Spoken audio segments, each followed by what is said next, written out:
तो जो लोगों की डिमांड है उनको हम जो जेन्युइन डिमांड है उनको हम कंसिडर करेंगे, और हमने डायरेक्शंस भी दिए हैं कि 15 दिन के अंदर सारे एस्टिमेट्स बना के तैयार। आज का जो पर्पज़ था विजिट का वो यही था कि जो लोगों की समस्याएं हैं उसको जल्दी से जल्दी कैसे एड्रेस किया जाए।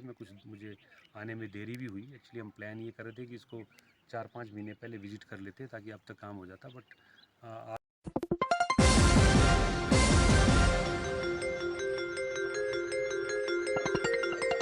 कोलडैम में एनटीपीसी की आरसी कॉलोनी का बिलासपुर के डीसी पंकज राय ने दौरा किया और कॉलोनी की दुर्दशा का निरीक्षण किया।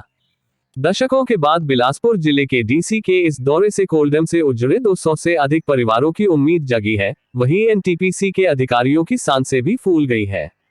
करीब 2 घंटे से अधिक डीसी पंकज राय ने आरसी कॉलोनी से पहले कोलडैम पन विद्युत परियोजना के विस्थापित विभिन्न इलाकों का निरीक्षण किया और अनदेखी से क्षेत्र की दुर्दशा पर चिंता जताई और मौके पर मौजूद एसडीएम, तहसीलदार, विद्युत विभाग, जल शक्ति विभाग सहित एनटीपीसी के अधिकारियों को 15 दिन की मोहलत देते हुए विस्तृत रिपोर्ट तलब की है। उन्होंने अधिकारियों को गंभीरता से क्षेत्र के विभिन्न लंबित विकास कार्यों सहित आवश्यक मुरम्मत कार्यों की रिपोर्ट भी तलब की है। इस अवसर पर एनटीपीसी के अधिकारी डीसी पंकज राय को सफाई देते रहे और खामियों के लिए अन्य विभाग को जिम्मेदार बताते रहे हैं। डीसी पंकज राय ने एनटीपीसी अधिकारियों को मौके पर कार्रवाई के कड़े आदेश किए और एनटीपीसी के गेस्ट हाउस में आमंत्रण को ठुकराकर बिलासपुर वापस लौट गए। डीसी पंकज राय ने करीब 2 घंटे से अधिक इस अवधि में पानी तक नहीं पिया और स्पॉट का निरीक्षण कर वापस बिलासपुर रवाना हो गए। गौर हो कि कोलडैम बनने के बाद एनटीपीसी के अधिकारी बदलते रहे हैं और स्थानीय विस्थापितों और संगठनों के नेताओं को जबानी पुनर्वास और विभिन्न सुविधाएं प्रदान करने का झांसा देकर अपना कार्यकाल में काम निकलकर तबादला लेकर चले गए हैं और झांसे में आए लोग हाथ मलते रह गए हैं। एनटीपीसी के नए अधिकारी हिमाचल सरकार को पैसा देने का हवाला देकर जिम्मेदारी से पल्ला झाड़ रहे हैं। जमीनी सच्चाई यह है कि एनटीपीसी ने सरकार को बेशक करोड़ों की राशि दी होगी, लेकिन कोलडैम के लिए उजड़े लोगों को न 1 रुपए तक मिला और न कोई सुविधा दी गई है, जिसके लिए एनटीपीसी प्रबंधन के साथ सरकार भी जिम्मेदार है। वहीं इधर दशकों के बाद सुध लेने आए अपने डीसी को देखकर कोलडैम से उजड़कर पुनर्वास के लिए भटक रहे मूल कोलवासी और पंचायत प्रधान देशराज, विभिन्न कमेटी और संगठनों के लोग खुश हुए और एक जगी उम्मीद को लेकर उत्साहित हुए। इस अवसर पर नेक्स्ट 2 न्यूज हिमाचल के सुंदरनगर के संवाददाता यूसुफ अंसारी ने पीड़ित लोगों से भेंट कर समस्याओं पर विस्तृत चर्चा की।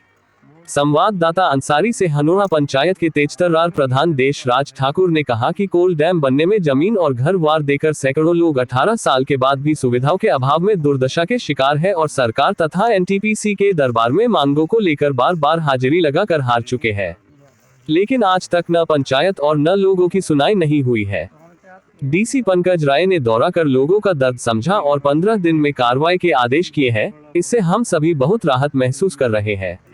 लोगों में एक उम्मीद जगी है। आप देख रहे हैं नेक्स्ट 2 न्यूज हिमाचल।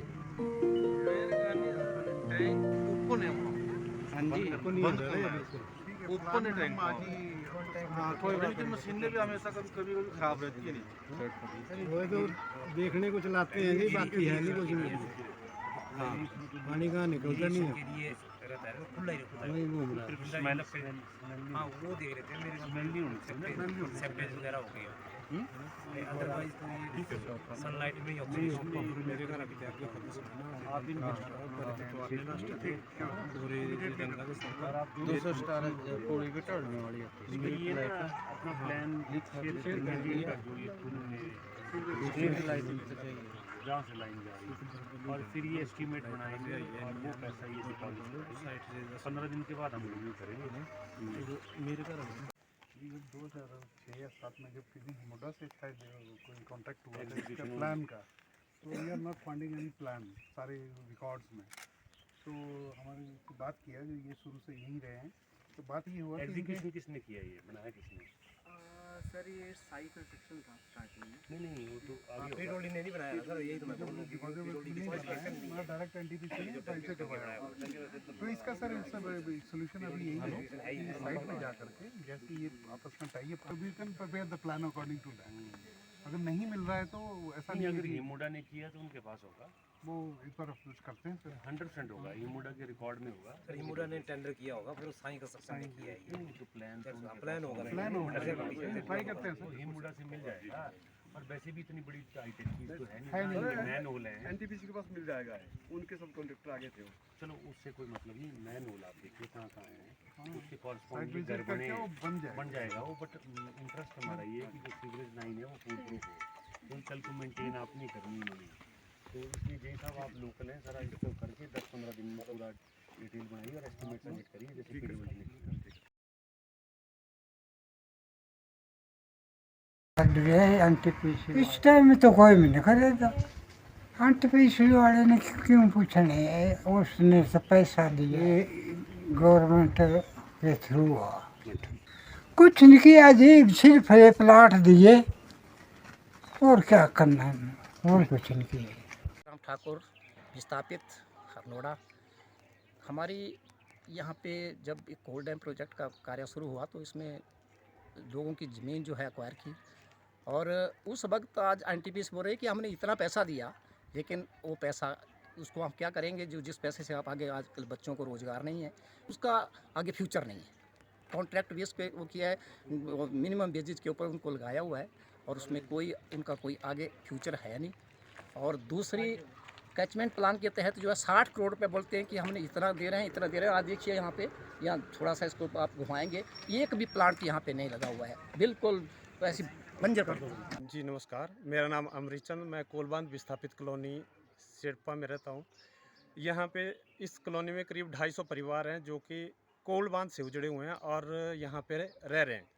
एनटीपीसी ने हमें उजाड़ा लेकिन बसाया नहीं। बसाया इन्होंने MOU साइन किया, उसमें हमें बहुत सुंदर सुंदर लुभावने प्रलोभन दिए गए कि आपको ये दिया जाएगा, ये दिया जाएगा, आप वहाँ पे चलो। आप MOU की कॉपी देखें, उसमें इन्होंने लिख के दिया हुआ है हमें कि आपको सुंदर घर बना के दिए जाएंगे। हमें बाकायदा उसके मैप भी दिए गए घर के कि ये मतलब नक्शा आपके घर का है और ये हम बना के देंगे। लेकिन इन्होंने उस वक्त क्या किया, प्रशासन इसमें इन्वॉल्व था, इन्होंने क्या किया कि ज़बरदस्ती हमें जल्दी है, आप उठो, हम बना के देंगे, उठो चलो आपको देंगे, घर बना के देंगे। इस तरह से इन्होंने लोगों को उकसाया और यहाँ पे टीन के सेट देके वहाँ पे रख दिया। इनकी जो अपनी कॉलोनी है उसमें चकाचक है, हर बिल्डिंग के आसपास खुला एरिया है, लॉन है और उसमें पार्क बने हुए हैं, हर बिल्डिंग के साथ पार्क बने हुए हैं। बैठने लोगों ने जब इस चीज़ के बारे में बात की और बोला कि ये कॉलोनी रहने के काबिल नहीं है, प्लॉट रहने के काबिल नहीं है, तो जिला प्रशासन ने ज़बरदस्ती पर्चियाँ डाल के लोगों को प्लॉट दिए, जबकि लोग यहाँ रहने के काबिल मतलब इच्छुक नहीं थे। जिलाधीश महोदय जी आज आए हुए हैं, हम लोग सभी यहाँ के स्थायी निवासी इकट्ठे हुए हैं। अब जिलाधीश महोदय से हमें आपत्ति ये है कि इन्होंने 5 बार यहाँ का दौरा रखा और 5 बार कैंसिल किया।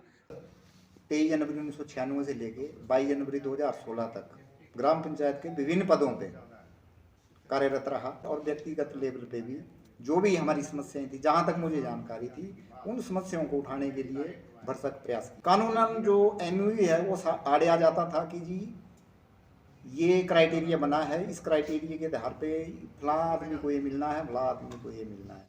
पंचायत को डायरेक्ट सीधे तौर पे कोई मदद नहीं मिली। जो भी पैसा एनटीपीसी ने दिया है वो पैसा हिमाचल प्रदेश सरकार के माध्यम से, उन प्लान है वो हिमाचल प्रदेश सरकार ने पैसा दिया, उसके बारे में हमारी उतनी ज़्यादा जानकारी नहीं है क्योंकि वो बड़े लेवल पे बात हुई है, पंचायत का उसमें कोई सहयोग नहीं लिया गया। वाजपेयी जी का भी बड़ा अहम रोल रहा है कोल डैम में, तब आप प्रधान थे। हाँ जी, आपसे भेंट हुई? नहीं हो पाई उस वक्त चुनाव में, ग्राम पंचायत सदस्य था उस वक्त जब ये शिलान्यास हुआ। मैं 2000 से, मेरा कार्यकाल 23 जनवरी 2001 से शुरू हुआ। तो आप कितने उत्साहित हैं कि अभी DC साहब ने जो विजिट किया या एनटीपीसी के अधिकारियों से? अगर पूर्व का इतिहास दोहराया जाए तो ज़्यादा विश्वास नहीं किया जा सकता, परंतु जिलाधीश ने आज जो अपना रुख अपनाया था मौके पे आके, उससे लगता है कि शायद ये कार्य कुछ सिरे चढ़ पाए। बहुत बहुत धन्यवाद करता हूँ जिन्होंने ये दौरा रखा। 1 साल से हम इस दौरे को करा रहे थे, लेकिन किसी प्रशासनिक कारणों के कारण दौरा नहीं हो पा रहा था और आज ये दौरा हुआ और हम भी इससे बहुत खुश हैं और लोग भी बहुत खुश हैं। बड़ी उम्मीद जागी है लोगों के बीच में कि कुछ कार्य हमारे जो है सफल होंगे।